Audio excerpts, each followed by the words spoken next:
Chapter 5. Wreckage. The doorbell rings, so does the phone. I choose the door. I drop the fleece blanket in the living room. Up close to the front door, I can see through the edges around the frosted glass design. It's almost dark, but the porch light is on. It's two cops, a man and a woman. They're here to tell me about the accident, about Mom and Dad. The woman officer leans over and pushes the doorbell button again. I stand still. I'm in no condition to talk to the police. They wait, rocking on their heels, the way cops do. And then the guy says, "Let's go." Miss Trent from next door stops them on the sidewalk by their squad car. She wants to know what's going on. She always has to know everything that happens in the neighborhood. I can't hear for what they're saying. My chest feels like someone is squeezing the air out of me. On the way back to the TV room, I pick up the blanket. I sit down at one end of the couch. There's sweat on my face. The phone. It's ringing again, but it sounds far away. I lean over and I grab it for the fourth ring, and then I wait for the answering machine to stop. Hello? It's still hard to breathe. Yes, may I ask who this is? It's a woman's voice. There's a lot of noise and loud talking around her. This is Bobby.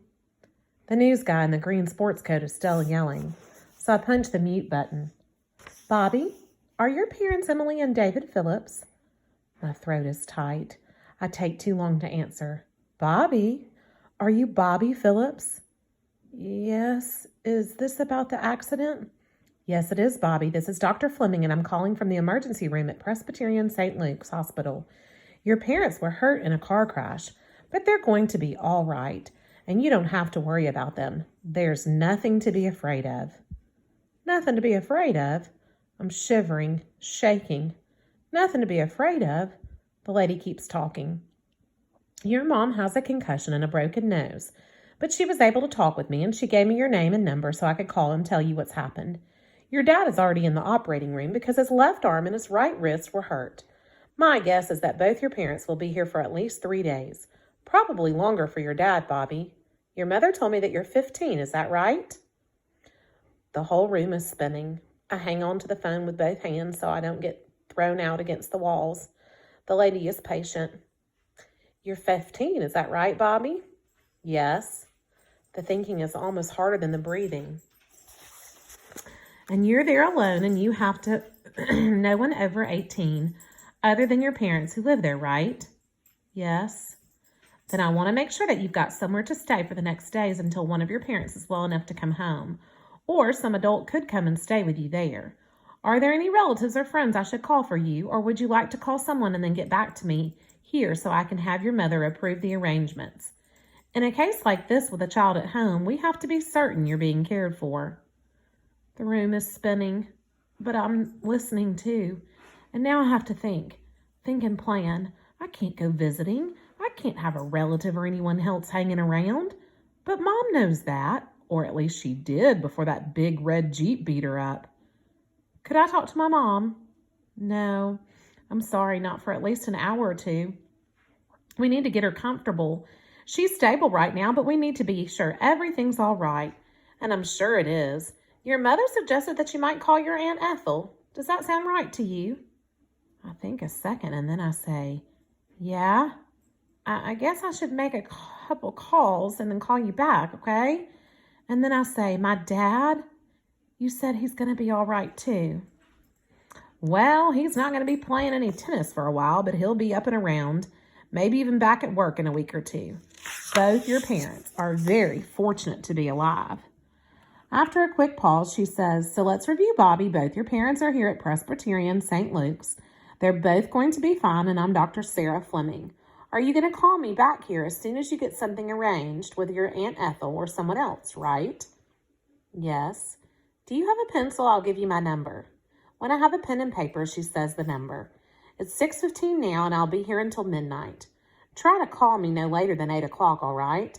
If I'm not able to come to the phone when you call, leave a message and I'll call back. And she pauses and then says, are you going to be okay about all this, Bobby?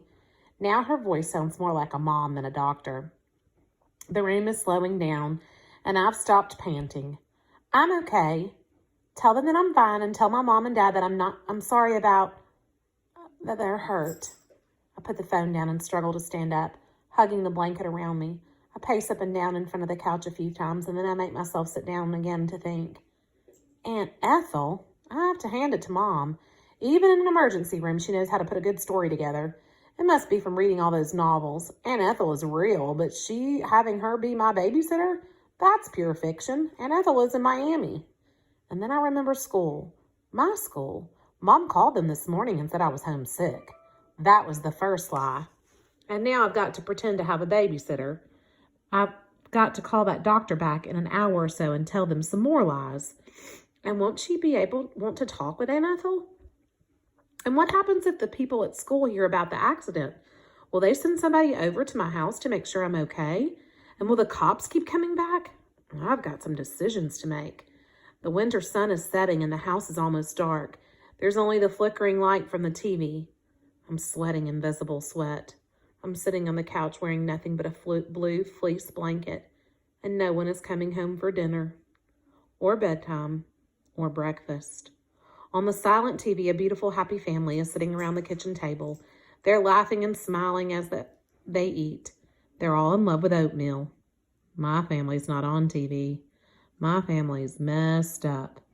And I'm probably the most messed up of all. I make my first decision. I've got to go see Mom and Dad. Because that's what you do if your family gets in a car wreck, right? You go see them because they're your family.